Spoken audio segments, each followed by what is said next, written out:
Hello students, कैसे हैं आप सब। आशा करती हूँ आप अच्छे होंगे और अच्छे से अपनी पढ़ाई कर रहे होंगे। मैं मोनिका रावत आपका स्वागत करती हूँ आईसीटी वर्चुअल क्लासरूम देहरादून में। बच्चों, आज हम क्लास 9 का जो आपका सब्जेक्ट है साइंस, उसका चैप्टर ग्रेविटेशन यानी गुरुत्वाकर्षण को कंटिन्यू करेंगे। तो बच्चों, पिछले लेक्चर में हमने इस चैप्टर के जो आपके एक्सरसाइज के क्वेश्चन हैं उनको हम देख रहे थे, उनको हमने डिस्कस किया था। आज हम इसके आगे के जो क्वेश्चंस हैं उन्हें डिस्कस करेंगे। तो बच्चों, अब हम चलते हैं अपने स्मार्ट बोर्ड की तरफ। तो बच्चों, आज का आपका पहला प्रश्न है, calculate the force of gravitation between the earth and the sun given that the mass of the earth is 6 into 10⁻24 kg। तो आपको क्या दिया गया है, calculate the force of gravitation between the earth and the sun given that the mass of the earth is equals to 6 into 10 to the power 24 kg and of the sun is 2 into 10 to the power 30 kg. The average distance between the two is 1.5 into 10 to the power 11 metre. पृथ्वी और सूर्य के बीच गुरुत्वाकर्षण बल की गणना करें।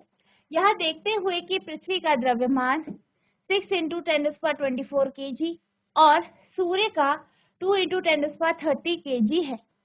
दोनों के बीच की औसत दूरी 1.5 इंटू 10⁻11 मीटर है।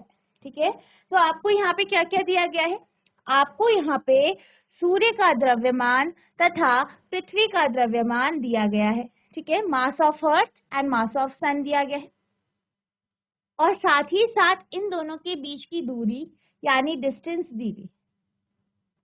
आपको यहाँ पे गुरुत्वाकर्षण बल यानी ग्रेविटेशनल फोर्स निकालना है, यानी आपको F निकालना।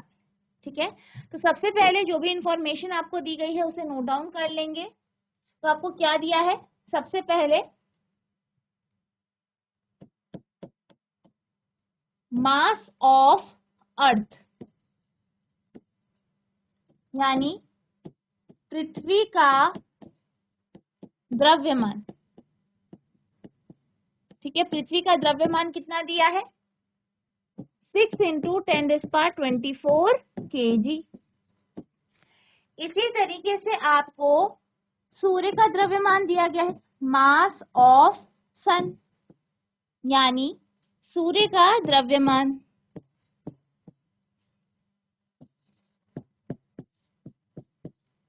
ठीक है, तो आपको सूर्य का द्रव्यमान दिया गया है, कितना है, 2 into 10⁻30 kg। साथ ही साथ इनके बीच की आपको दूरी दी गई है। आप लिखेंगे distance between sun and earth, the sun and the अर्थ।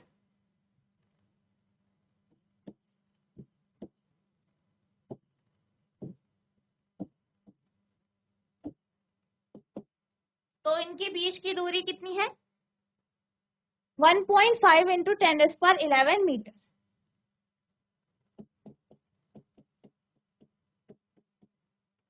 ठीक है, यानी सूर्य तथा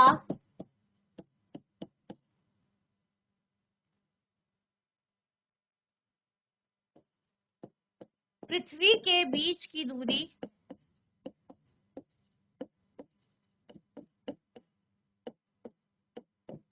1.5 into 10⁻11 मीटर। अब यहाँ पे क्या निकालना है, गुरुत्वाकर्षण बल यानी ग्रेविटेशनल फोर्स। तो अगर हम बात करें गुरुत्वाकर्षण के सार्वत्रिक नियम के अनुसार, जो आपका ग्रेविटेशनल फोर्स है उसका जो फॉर्मूला है वो है आपका F equals to G M upon D square. अगर हम कैपिटल M जो है पृथ्वी के मास को मान ले, ठीक है, पृथ्वी के द्रव्यमान को मान ले, छोटा m अगर हम सूर्य के द्रव्यमान को मान ले और इनके बीच की दूरी को अगर हम d मान ले, तो आप क्या करेंगे, इनमें सारी वैल्यूज रख देंगे। ठीक है, तो आपको सारी वैल्यूज रखनी है। ठीक है, g का मान रखना है, आपको m रखना है, d रखना है, सब कुछ आपको इसमें आप रख देना। तो अगर हम g की बात करें तो g का मान कितना होता है, 6.67 इंटू 10⁻⁻11। पृथ्वी का द्रव्यमान कितना दिया गया है? 6 इंटू 24 10⁻24। स्मॉल m कितना दिया है? 2 इंटू 10⁻30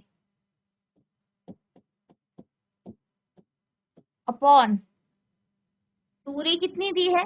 1.5 इंटू 10⁻11 का स्क्वायर।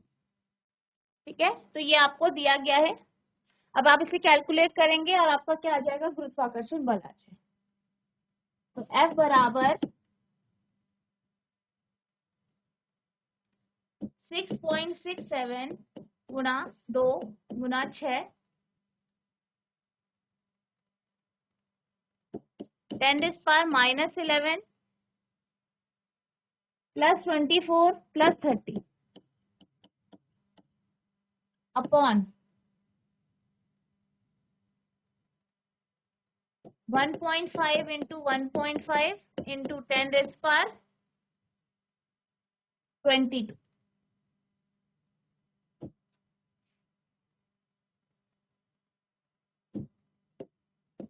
सॉल्व करेंगे इसे।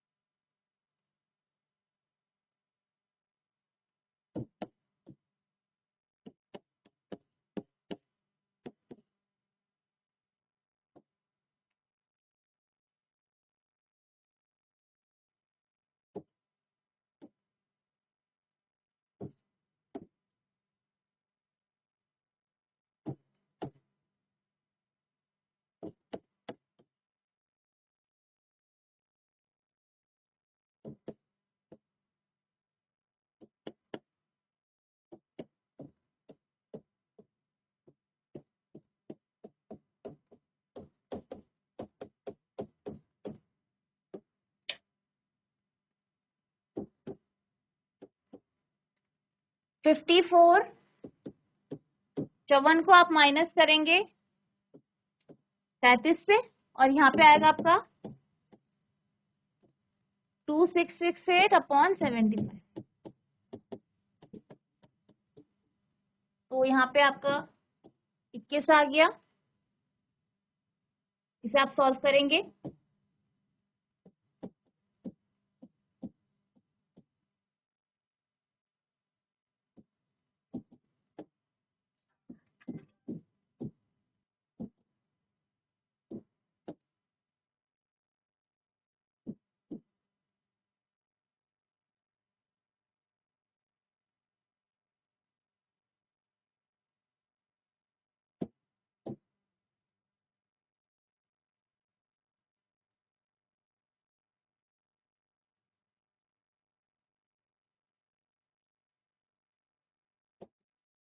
तो आपके पास जो आंसर आया है वो 35.5 इंटू 10⁻21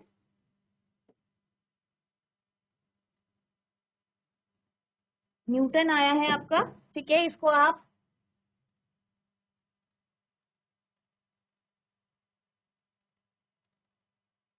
इस तरीके से भी लिख सकते हैं 3.55 इंटू 10⁻22 न्यूटन।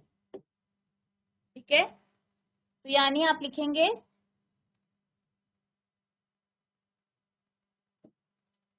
पृथ्वी तथा सूर्य के बीच का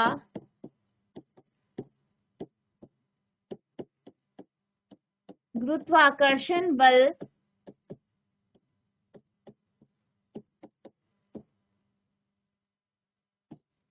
3.55 इंटू 10⁻22 न्यूटन है। यानी ग्रेविटेशन फोर्स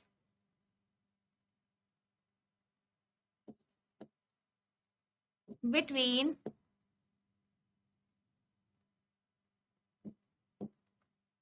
Earth and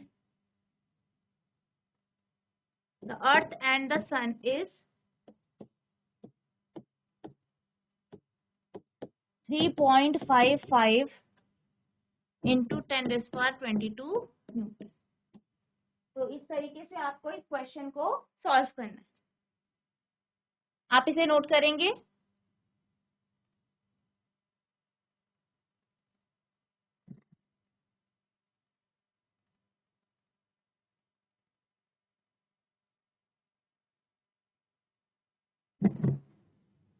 तो इस तरीके से आप इस क्वेश्चन को सॉल्व करेंगे। आई होप आपको ये क्वेश्चन समझ में आया होगा। अब हम चलते हैं अगले प्रश्न की ओर। तो आपका जो अगला प्रश्न है वो आपका कुछ इस तरीके से है। A stone is allowed to fall. A stone is allowed to fall from the top of a tower 100 meter high, and at the same time another stone is projected vertically upwards from the ground with a velocity of 25 meter per second. Calculate when and where the two stones will meet. कोई पत्थर 100 metre की ऊंची किसी मीनार की चोटी से या मीनार से गिराया जाता है और उसी समय कोई दूसरा पत्थर 25 मीटर प्रति सेकंड के वेग से ऊर्ध्वाधर यानी ऊपर की ओर या लंबवत दिशा में ऊपर की ओर फेंका जाता है। परिकलन कीजिए कि दोनों पत्थर कब और कहां मिलेंगे। ठीक है, तो ये आपसे पूछा गया है। अब यहाँ पे आपको क्या कहा गया है कि एक पत्थर को 100 मीटर ऊंची मीनार से नीचे फेंका। ठीक है,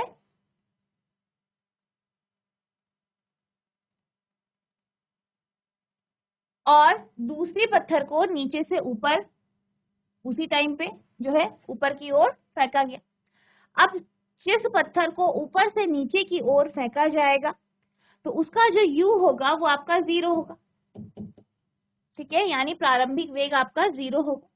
ठीक है, यहाँ पे आपको डिस्टेंस दी गई है, हाइट दी गई है। ठीक है, यानी ऊंचाई आपको दी गई है। ठीक है, तो इतना आपके पास पहले जब एक पत्थर को एक टावर से गिराया जाता है तो आपके पास इतनी इंफॉर्मेशन। ठीक है, अब दूसरा पत्थर नीचे से ऊपर फेंका जाता है तो उसका जो प्रारंभिक वेग है वो आपको कितना दिया गया है, 25 मीटर प्रति सेकंड। अब ये एक ऊंचाई तक पहुंचेगा और वहां पे जाके रुक जाएगा, फिर वापस आएगा। तो यानी अगर हम बात करें कि ये एक ऊंचाई तक पहुंचता है तो इस केस में जो v का मान होगा वो क्या होगा, आपका 0 होगा। ठीक है, 0 मीटर प्रति सेकंड। ठीक है, अब अगर हम ये सोचें कि हमने जो पत्थर ऊपर यानी ऊंचाई से नीचे फेंका है उसने मान लीजिए वो x डिस्टेंस ट्रैवल करता है, x दूरी जो है वो क्या करता है, तय करता है। यानी x दूरी तक वो जब तय करता है तो नीचे से जो पत्थर आता है वो वहां पे यानी x दूरी पे उससे मिल जाता है। ठीक है, अगर हम पहले पत्थर के केस में जो मीटिंग पॉइंट है या वो बिंदु जहां पे दोनों के दोनों पत्थर मिलेंगे उसको अगर हम x लें, ठीक है, तो आप क्या करेंगे, आप फिर इसमें आपकी जो मोशन की इक्वेशन है जो आपने समीकरण पढ़ी है उनका यूज करके आप जो है x की वैल्यू निकाल सकते हैं। फिर हम आगे प्रोसीड करें। ठीक है, तो सबसे पहले हम सारी जो इंफॉर्मेशन दी गई है उसे लिख लेते हैं। ठीक है, तो हम बात करते हैं जब पत्थर को 100 मीटर मीनार से गिराया जाता है या फेंका जाता है।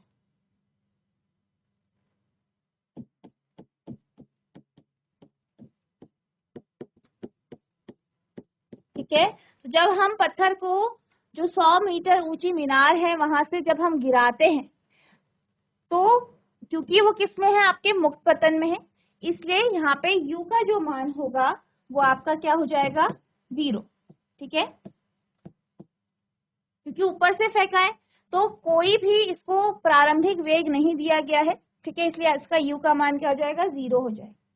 इसी तरीके से अगर हम g की बात करें, ठीक है, क्योंकि जो आपका पत्थर है वो ऊपर से नीचे फेंका गया है और वो फ्री फॉल में यानी मुक्त पतन में नीचे गया है, तो हम g का जो मान है वो पॉजिटिव लेंगे यानी धनात्मक। ठीक है, तो प्लस 9.8 मीटर प्रति सेकंड स्क्वायर जो है g का आपका मान है।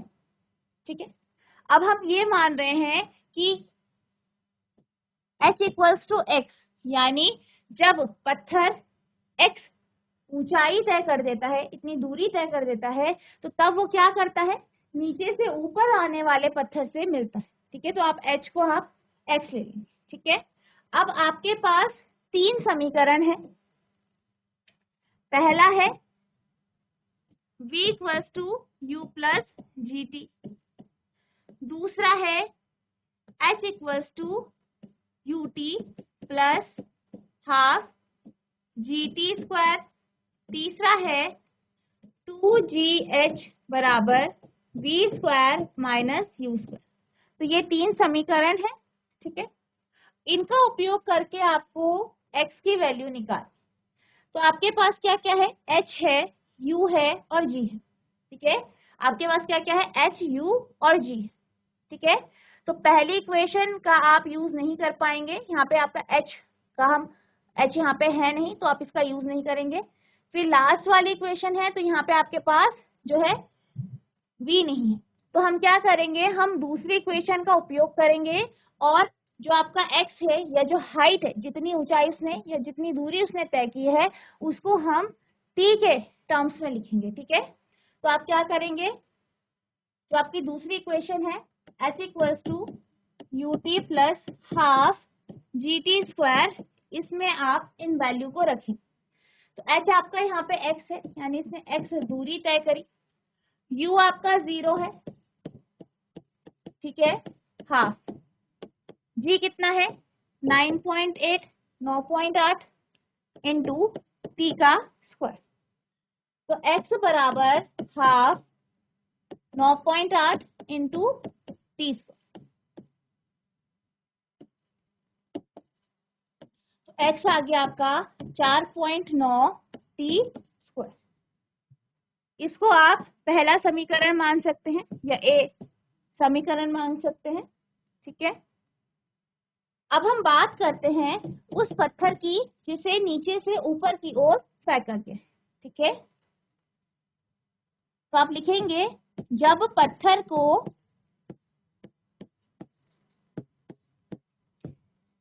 नीचे से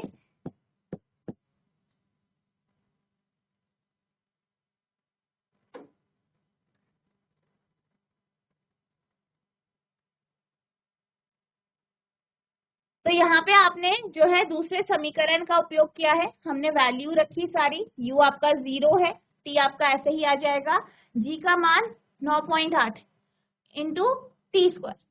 अब हमने सॉल्व किया तो हमारा जो x आया वो टी स्क्वायर के रिस्पेक्ट में आया, यानी x equals to 4.9 T square. अब हम बात करते हैं जब हम पत्थर को यानी जो दूसरा पत्थर है उसे हम नीचे से ऊपर की ओर फेंकते हैं। ठीक है, तो जब पत्थर को नीचे से ऊपर की ओर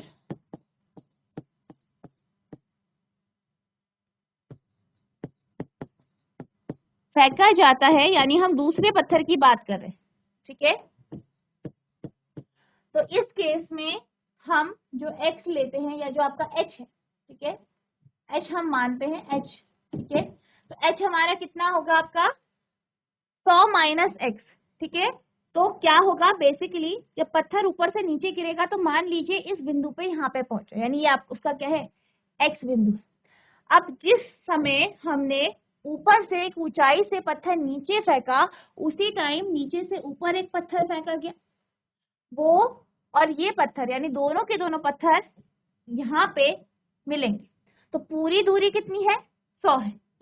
ठीक है, तो 100 माइनस ये पूरा 100 है, 100 से अगर आप x माइनस कर देंगे तो आपके पास यहाँ ये जो हाइट है, ऊंचाई है, वो निकल जाएगी। इसलिए हमने दूसरे पत्थर के केस में जो आपका h है उसे हमें लेना है 100 माइनस x, ठीक है, ये लेना है। अब इसके साथ साथ अगर हम g की बात करें, क्योंकि पत्थर को नीचे से ऊपर की ओर फेंका गया है, तो यहाँ पे जो g का मान होगा वो माइनस में होगा, यानी नेगेटिव होगा, ठीक है। तो -9.8 मीटर प्रति सेकंड स्क्वायर, ठीक है, -9.8 मीटर प्रति सेकंड स्क्वायर, ये आपका। अब आपके पास जो है g है, आपके पास h है, साथ ही साथ आपको u भी दिया गया है, ठीक है। आपका जो प्रारंभिक वेग है पत्थर, जो आपका दूसरे पत्थर के केस में जो नीचे से ऊपर फेंका गया, तो u कितना है 25 मीटर प्रति सेकंड, ठीक है। अब इसमें भी हमारे पास जो ये समीकरण है, इसमें दूसरी समीकरण का हम उपयोग करेंगे, h equals to ut plus half G T square. h कितना है 100 माइनस x, ठीक है। u 25 है आपका, t आपको अभी पता नहीं है, t आपको निकालना है, plus half minus 9.8 T square, ठीक है। तो 100 माइनस x बराबर 25 टी प्लस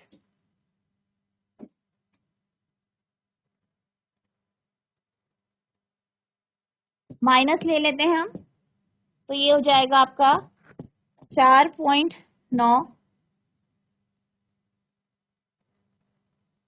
टी स्क्वायर, ठीक है। अब हम क्या करते हैं, यहाँ पे x रख देते हैं, एक साइड आप x रख लीजिए, इस 100 को दूसरी साइड ले आएंगे, ठीक है। तो 25 T minus 4.9 T square minus 100, ठीक है। इसको आप लिख सकते हैं x बराबर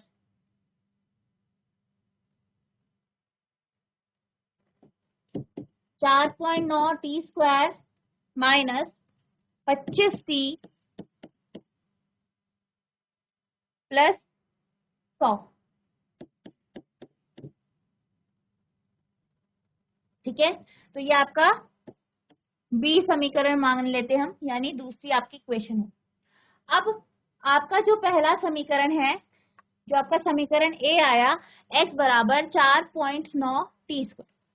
अब यहाँ पे भी आपके पास x का मान है, इधर पे भी आपके पास x का मान है, ठीक है, और t में दिया गया है दोनों। तो हम क्या कर सकते हैं, दोनों को बराबर लिख के t का मान निकाल सकते हैं। तो आप क्या करेंगे, आप जो है x की जगह रख देंगे 5 टी स्क्वायर बराबर 4.9, ये आपका 4.9 माइनस 25 टी प्लस 100। अब ये आपका इधर चल जाएगा तो ये माइनस हो जाएगा, तो 4.9 T square minus 4.9 T square बराबर माइनस 25 टी प्लस 100, ये आपका 0 हो गया है। तो 0 बराबर माइनस 25 टी प्लस 100, ये आप लिख सकते हैं माइनस 25 टी बराबर माइनस 100, या टी बराबर माइनस 100 बटा माइनस 25। तो आपके पास क्या आ गया, 4 सेकेंड आपके पास आ, ठीक है। तो आपका जो t का मान है वो आपका 4 सेकेंड आ गया है। अब इस t के मान से आप x का मान निकाल सकते हैं, कि वह बिंदु जहां पे जो है ये दोनों पत्थर आपस में मिलेंगे, ठीक है। तो हमारा t आ गया है, आप x निकाल सकते हैं। तो x बराबर आपका क्या है 4.9 टी स्क्वायर। तो x बराबर 4.9 गुणा 4 का स्क्वायर, 4 का वर्ग लेंगे आप, 16 होता है आपका। तो सॉल्व करेंगे तो ये आपके पास आ गया 78.4, ठीक है। तो ये आपका यहाँ पे x का मान आया है। इसी तरीके से अगर आप 100 माइनस एक्स देखें तो 100 माइनस एक्स कितना होगा, 100 माइनस 78.4, तो ये आपके पास 21.6 मीटर आ गया, ठीक है। तो यहाँ पे आपके पास टाइम आ गया, समय आ गया, साथ ही साथ आपसे क्या पूछा गया है कि कहाँ पे मिलेंगे। अगर हम ग्राउंड से बात करें तो ग्राउंड से ये आपके जो है 21.6 मीटर की दूरी पर मिले, ठीक है। तो ये आपका 21.6 मीटर की दूरी पर ग्राउंड से मिलेंगे और 4 सेकंड बाद मिलेंगे, ठीक है। जब आप दोनों पत्थरों को फेंकते हैं तो 4 सेकंड बाद दोनों आपस में मिलेंगे। तो बच्चों आज हमने जो आपका चैप्टर है ग्रेविटेशन, उसके कुछ क्वेश्चंस यानी न्यूमेरिकल डिस्कस किए। आई होप आपको ये क्वेश्चन समझ में आए होंगे, आपने इसको ध्यानपूर्वक सुना होगा, साथ ही साथ नोट डाउन भी किया होगा। आपको क्या करना है, इन क्वेश्चन को जो है रिवाइज करना है, साथ ही साथ जो आगे के क्वेश्चंस हैं उनको आपको कोशिश करनी है कि आप उसे कर पाए, ठीक है। तो आपको क्या करना है, जितना आपको पढ़ाया गया है उसे आपको रिवाइज करना है, साथ ही साथ सारे जितने क्वेश्चंस हैं उनको भी आपको पढ़ना है, ठीक है। तो बच्चों आज के लिए बस इतना ही, मिलते हैं अब नेक्स्ट सेशन में, तब तक के लिए thank you and have a nice day.